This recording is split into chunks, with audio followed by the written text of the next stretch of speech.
Andito na kami mga katiknoy sa Malbog. Ha?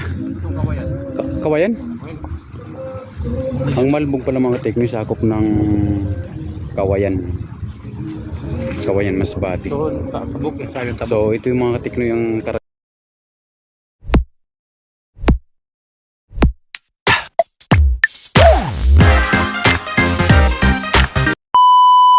mapagpalang araw po sa ating lahat mga kateknoy. Panibagong upload na naman po tayo. Kasama ko ang aking utol. Papunta po kami ng Malbog, Kawayan, Masbate. Tuloy na muna kami at malayo-layo ang aming pupuntahan.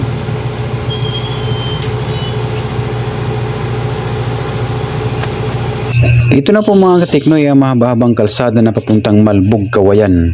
Isa rin po ito sa aming nadadaanan ang napakalawak na kapatagan na ginawang pasto po ng mga kabakahan.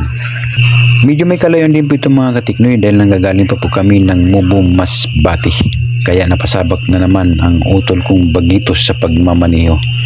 Pero okay lang yan mga katiknoy dahil nag-i-enjoy naman siya sa kanyang pagpapatakbo.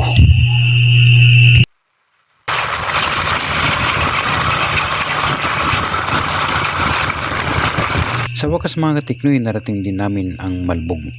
Ito na po ang tabing dagat at napakagandang tanawin po dito sa barangay Malbog, Kawayan. Inabot din po kami mga teknoy dito ng halos isang oras kalahati ang aming biyahe dito. Medyo may kalayuan din po talaga mga katiknoy. Barangay Malbog.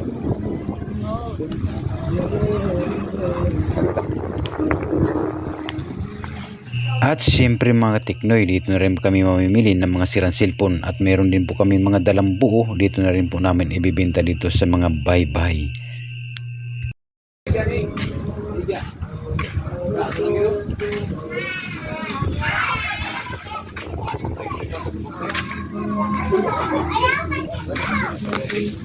So yan mga katiknoy, bumili na rin po kami ng isda dito dahil mura lang po ang isda dito. Bali 50 lang po ang isang kilo, sariwang-sariwa pa po. Kailangan po namin mga katiknoy lagyan ng yelo para hindi masira dahil mahaba-haba pa rin ang aming biyahe.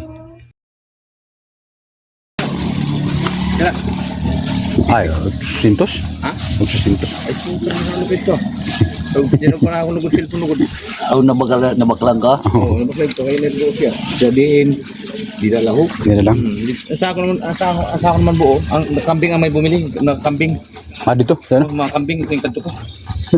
Yan, mga katiknoy, pauwi na kami. Ay, ho. May mga bunga ni. Tabi na.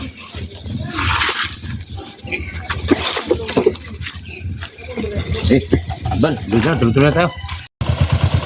So yan mga katiknoy, pauwi na kami. Malalayo. Dito alas 2. Malalayo pang aming tatakbuhin. Lucy. Lucy? Lucy. Lucy na no? Oo, Lucy na. Dalawang oras ang biyahe namin. Alauna, mga alauna. Lucy ba? So yun mga teknoy, maraming salamat po sa inyong mga panonood sa simpleng video na to. Maraming salamat nga pala sa mga kaibigan ko ng mga vloggers, silent viewers na sumusuporta po sa aking munting channel. Sobrang thank you po sa inyong lahat. So yun mga teknoy, magkita-kita po tayo sa mga susunod na mga video. Mag-ingat po kayo palagi and God bless. Bye bye!